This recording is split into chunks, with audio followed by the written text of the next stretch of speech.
আসসালামু আলাইকুম।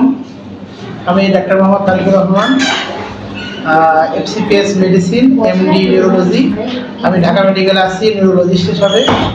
আমি ব্রেন, শিরা এবং নার্ভের যত সমস্যা, যে কোনো ধরনের বাত ব্যথা, ঘাড়ে ব্যথা, মাজায় ব্যথা, তারপরে স্ট্রোক, প্যারালাইসিস, খিঁচুনি, তারপরে হঠাৎ করে ভুলে যাওয়া, যারা বয়স্ক রোগী আছে তারা যে হাত পায়ে কাঁপুনি, পার্কিনসন ডিজিজ, তারপরে হঠাৎ করে হাত পা অবশ হয়ে যাওয়া, জিবিএস থেকে শুরু করে যে কোনো ধরনের প্যারালাইসিস যত রোগ সেগুলো আমি দেখি।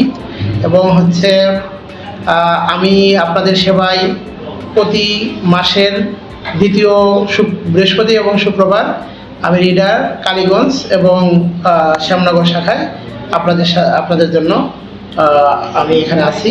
আপনারা এখানে আসবেন, আমার সেবা নেবেন, যে কোনো ধরনের সাহায্যের জন্য আমার সাথে যোগাযোগ করবেন। আসসালাম।